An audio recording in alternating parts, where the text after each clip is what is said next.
कहानी शुरू होती है एपी सर और रवि से। रवि एपी सर से बोलता है, सर ये छड़ी कैसी है? तो एपी सर बताते हैं, ये छड़ी एक जादुई छड़ी है। इस छड़ी को मेरे अंकल जंगल से लाए थे। एक बार वो जंगल गए और वहां पे उन्हें ये छड़ी मिली।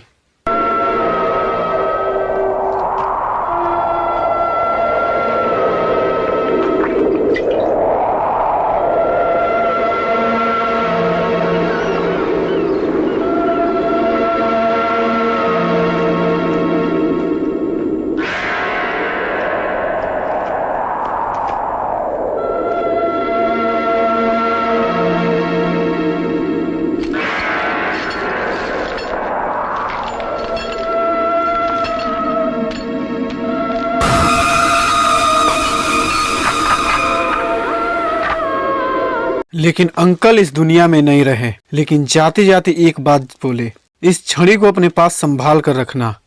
ये छड़ी तुम्हें जादुई घर तक पहुंचाएगी। तब से मैं इंतजार करता हूँ उस जादुई घर का। रवि इस जादुई छड़ी से इतना प्रभावित था कि वो छड़ी मांग रहा था, लेकिन मैंने मना कर दिया कि ये जादुई छड़ी तुम्हारे लायक नहीं है। एक रात मैं जब सो रहा था तो मेरी छड़ी मेरी बगल में थी, लेकिन तभी अचानक से रवि मेरे रूम में आया। आकर वो जादुई छड़ी देखा और उसको उठाया। उठाने के बाद वहाँ से वो लेकर भाग गया। वो रवि का काल बनकर आया था। रवि उस छड़ी को लेकर सोया हुआ था। अचानक से उसको कुछ सपने आ रहे थे और वो सपने में चलने लगा।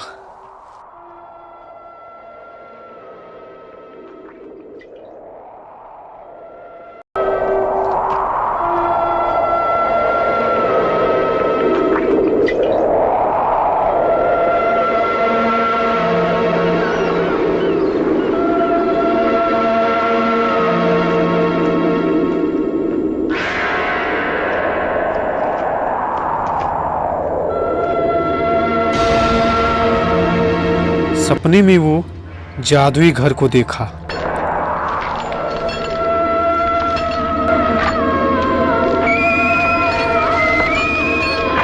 और उसको देखने के बाद उठकर उस जादुई घर की ओर निकल पड़ा।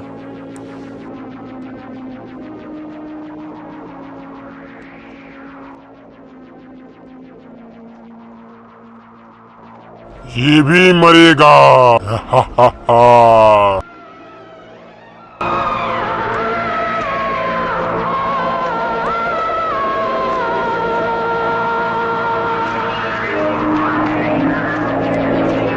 धीरे धीरे रवि उस जादुई घर तक पहुंच गया।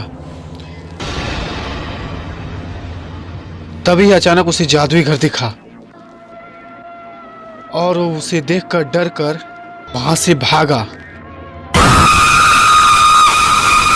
जब मेरी आंखें खुली तो मेरी जादुई छड़ी गायब थी। अगले दिन जंगल में रवि की लाश मिली। रवि के साथ ऐसा क्यों हुआ मुझे कुछ समझ में नहीं आ रहा था, लेकिन एक चीज था कि रवि इस जंगल में आया क्यों था। मैं यही सोच रहा था। अगली रात उस छड़ी को लेकर मैं सोया हुआ था तो मेरे सपने में भी वही जंगल आ रहा था।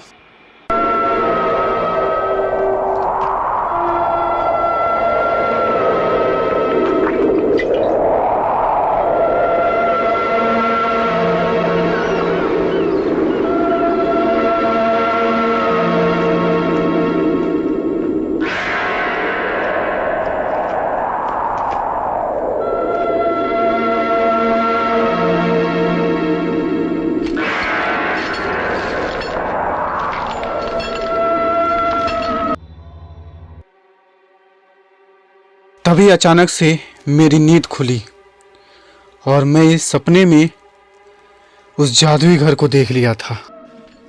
उसी रात मैं उस जादुई घर की तलाश में उस जंगल में निकल पड़ा, लेकिन मेरे हाथ में वो जादुई छड़ी थी।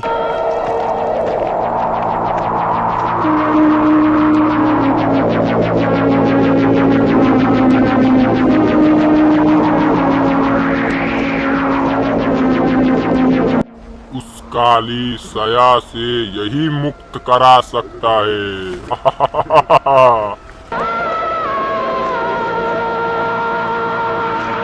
धीरे धीरे मैं उस जादुई घर के तरफ निकल पड़ा।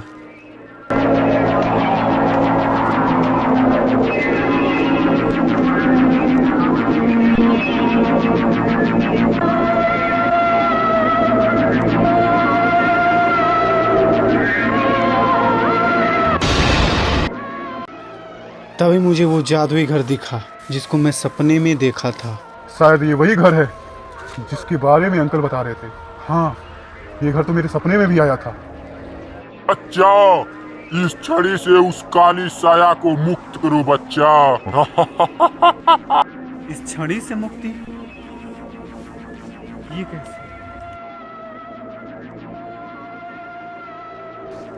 जब मैं इस छड़ी को उस जादुई घर से टच कराया तो अचानक से वो जादुई घर भस्म हो गया।